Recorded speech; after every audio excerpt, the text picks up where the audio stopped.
আপুনি যদি অসমৰ এজন শিক্ষিত নিবনুৱা বা যুৱক যুৱতী হয় আৰু নিজৰ ব্যৱসায় আৰম্ভ কৰিব বিচাৰে তেন্তে আজিৰ এই ভিডিঅ'টো আপোনাৰ বাবে অতি গুৰুত্বপূৰ্ণ কাৰণ অসম চৰকাৰৰ মুখ্যমন্ত্ৰী আত্মনিৰ্ভৰশীল অসম অভিযান CMAA 3.0 2026 অধীনত যোগ্য আবেদনকাৰীয়ে মুঠ 2 লাখ টকা পৰ্যন্ত চৰকাৰী আৰ্থিক সহায় লাভ কৰিব পাৰে কিন্তু এই ধন এবাৰতে আপোনালোকক নিদিয়ে প্ৰথমে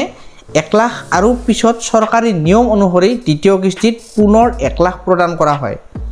প্ৰথমে দিয়া 1 লাখ টকা আপোনালোকে উভতাই দিব নালাগে আৰু যেটো সেকেন্ড কিস্তি আছে সেইটো আপুনি ঘূৰাই দিব লাগিব কোনো সুদ নোহোৱাকৈ কিন্তু বহুতে এতিয়াও নাজানে কোনে এই আঁচনিত আবেদন কৰিব পাৰিব বয়স কিমান হ'ব লাগিব কি নথিপত্ৰ লাগিব আবেদন কৰাৰ সময়ত বিজনেছ প্ল্যান কেনেকৈ বনাব লাগিব প্ৰজেক্ট ৰিপৰ্ট কেনেকৈ বনাব লাগিব প্ৰথম কিস্তি পোৱাৰ পিছত ট্ৰেইনিং কিয় কৰিব লাগে আৰু কি ব্যৱসায়ৰ বাবে এই আঁচনিটোত আপোনালোকে আবেদন কৰিব পাৰিব আজিৰ এই ভিডিঅ'ত মই আপোনালোকক CMAA 3.0 A to Z সম্পূৰ্ণ তথ্য সহজ ভাষাত বুজাই দিম গতিকে ভিডিঅ'টো সম্পূৰ্ণ শেষলৈকে নিশ্চয় চাই থাকিব কাৰণ শেষৰ ফালে মই আপোনালোকক এনে কেইটামান গুৰুত্বপূৰ্ণ টিপছ কম যিয়ে আপোনাৰ আবেদনত অধিক সহজ কৰি তুলিব বা আপোনাৰ আবেদন কৰাৰ পিছত আপুনি এই আঁচনিটো পাবলৈ সক্ষম হ'ব তো নমস্কাৰ আপোনালোক সকলোকে পুনৰ স্বাগতম জনাইছো আজিৰ অন্য এটা নতুন ভিডিঅ'লৈ অন্য দিনৰ নিচিনাকৈ আজিও লৈ আহিছো আপোনালোকৰ কাৰণে এটা গুৰুত্বপূৰ্ণ আঁচনি সেইটো হ'ল CMAA 3.0 গতিকে ভিডিঅ'টো প্ৰথমৰ পৰা শেষলৈকে চাই থাকিব যদি ভিডিঅ'টো ভাল লাগে তেনেহলে লাইক কৰিব আৰু যদি চেনেলটো প্ৰথমবাৰৰ কাৰণে চাই আছে তেনেহলে মোৰ চেনেলটো আপোনালোকে সাবস্ক্ৰাইব কৰিবলৈ নাপাহৰিব কাৰণ এনেকুৱা ধৰণৰ ইম্পৰ্টেন্ট আৰু ইনফৰমেটিভ ভিডিঅ' চৰকাৰী চাকৰি চৰকাৰী আঁচনি বিভিন্ন জিলাৰ গুৰুত্বপূৰ্ণ আপডেটসমূহ মই আপোনালোকৰ কাৰণে সদায় লৈ আহো গতিকে ভিডিঅ'টো আৰম্ভ কৰোঁ মুখ্যমন্ত্ৰী আত্মনিৰ্ভৰশীল অসম CMAA 3.0 আচলতে কি মুখ্যমন্ত্ৰী আত্মনিৰ্ভৰশীল অসম অভিযান হৈছে অসম চৰকাৰৰ এক গুৰুত্বপূৰ্ণ স্বনিয়োজন আঁচনি ইয়াৰ মূল লক্ষ্য হৈছে অসমৰ নিবনুৱা সমস্যা হ্ৰাস কৰি পেলাই ৰাজ্যখনক অধিক আত্মনিৰ্ভৰ আৰু সমৃদ্ধিশালী কৰি তোলা এই আঁচনিৰ জৰিয়তে শিক্ষিত নিবনুৱা যুৱক যুৱতীসকলক নিজৰ ব্যৱসায় আৰম্ভ কৰিবলৈ উৎসাহিত কৰা হয় চৰকাৰে প্ৰশিক্ষণ আৰ্থিক সহায় ব্যৱসায়িক পৰামৰ্শ আৰু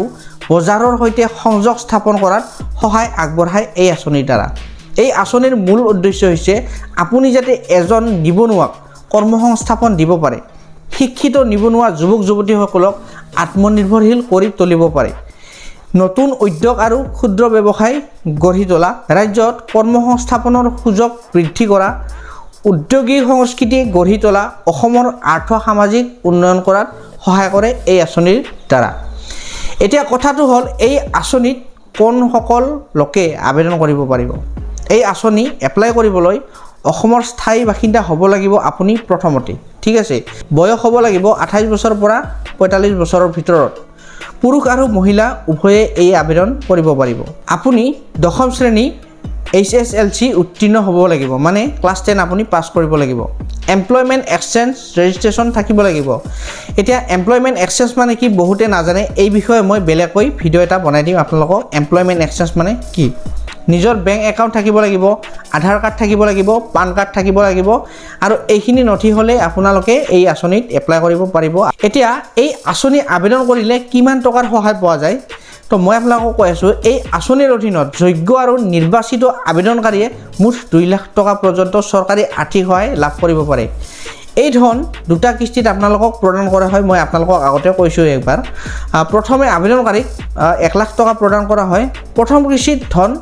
চেকৰ জৰিয়তে প্ৰদান কৰা হয় আপোনালোকক এই ধন ব্যৱসায় আৰম্ভ কৰাৰ বাবে ব্যৱহাৰ কৰিব লাগে দ্বিতীয় কিস্তিটো আপোনালোকক 1 লাখ টকা প্ৰদান কৰে প্ৰথম কিস্তিৰ ধন সঠিকভাৱে ব্যৱহাৰ কৰি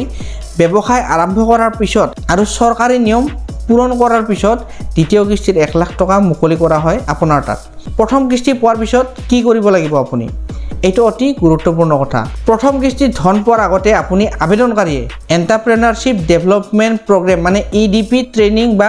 উদ্যোগিতা প্ৰশিক্ষণ সম্পূৰ্ণ কৰিব লাগিব এই প্ৰশিক্ষণত ব্যৱসায় কেনেকৈ আৰম্ভ কৰিব লাগে ধন কেনেকৈ ব্যৱহাৰ কৰিব লাভ লোকচান হিচাপ কেনেকৈ ৰাখিব লাগিব ব্যৱসায় কেনেকৈ কৰিব লাগে সফলভাৱে কেনেকৈ চলাব আপোনাৰ ব্যৱসায়টো এই সকলো বিষয়ে শিকোৱা হয় EDP মানে ট্ৰেইনিঙত। প্ৰশিক্ষণ সফলতাভাৱে সম্পূৰ্ণ কৰাৰ পিছত আপোনাৰ কিস্তিৰ ধন মুকলি কৰা হয়। আৰু বহুতে সোধে যে বিজনেছ প্লেন কিয় লাগে? বিজনেছ প্লেনত ব্যৱসায়ৰ ধৰণ, খৰচ, লাভৰ সম্ভাৱনা আৰু সম্পূৰ্ণ পৰিকল্পনা উল্লেখ তাত থাকিব লাগিব। আপুনি যে এই বিজনেছটো কৰিব, কেনেকৈ কৰিব, ক'ত কৰিব, যদি ছাগলীৰ ফাৰ্ম খোলে তেনেহ'লে ছাগলীৰ ঘৰটো কেঁচা হ'ব নে পকা হ'ব, তাত আপুনি গোটেইখিনি আবেদন কৰাৰ সময়ত লিখিব লাগিব। সেইটো হৈছে বিজনেছ প্লেন। এই আঁচনিটো আপোনালোকে কি ব্যৱসায় কৰিব পাৰিব। চাওক, CM-SSSৰ আণ্ডাৰত বহু ধৰণৰ ব্যৱসায়ৰ বাবে আবেদন কৰিব পাৰিব আপোনালোকে। মই আপোনালোকক কেইটামান উদাহৰণ দি আছোঁ, যেনে ছাগলী পালন, গাখীৰ উৎপাদন, গাহৰি পালন কৰিব পাৰিব, হাঁহ কুকুৰা পালন কৰিব পাৰিব, মৌ উৎপাদন কৰিব পাৰিব, কাঠফুলা যেনে আপোনালোকৰ মাছৰুম আছে সেইবিলাক বিজনেছ কৰিব পাৰিব, কৃষিভিত্তিক ব্যৱসায় কৰিব পাৰিব, মাছৰ খাদ্য ফিড উৎপাদন কাৰখানা কৰিব পাৰিব, গৰুৰ খাদ্য প্ৰস্তুত কৰিব পাৰিব, ধান মিল, আটা চাকি ইউনিট, মছলা গুড়ি পেকেজিং, আদা নহৰু পেষ্ট যিবিলাক আছে আপোনালোকৰ আদা ৰহুন মিহলাই কেনে পেষ্ট বনাই যিবিলাকে বিক্ৰী কৰে, নুডলছ, কাগজৰ প্লেট প্ৰস্তুতকৰণ কৰিব পাৰিব, বাঁহৰ ঝাৰু বনাব পাৰিব। তাৰপিছত আপোনালোকে পৰম্পৰাগত যিবিলাক অসমীয়া গহনা আছে ছোৱালীবিলাকে পিন্ধে সেইবিলাক আপোনালোকে বিজনেছ কৰিব পাৰিব। ৰেডিমেড কাপোৰ উৎপাদন কৰিব পাৰিব। বিদ্যালয়ৰ ইউনিফৰ্ম, যদি আপোনালোকে কাপোৰ চিলাব জানে তেনেহ'লে বিদ্যালয়ত আপোনালোকে ইউনিফৰ্মৰ প্ৰস্তুত কৰিব পাৰিব। অফিচ ষ্টেচনাৰী দোকান দিব পাৰিব। নিৰ্মাণ সামগ্ৰীৰ দোকান মানে আপোনালোকৰ যিটো হাৰ্ডৱেৰ দোকান আছে সেইটো। তাৰপিছত ফেশ্বন এক্সেছৰিজৰ দোকান দিব পাৰিব। কাষ্টম প্ৰিণ্টিং সেৱা, টেণ্ট হাউচ, এলুমিনিয়াম ফেব্ৰিকেশ্যন,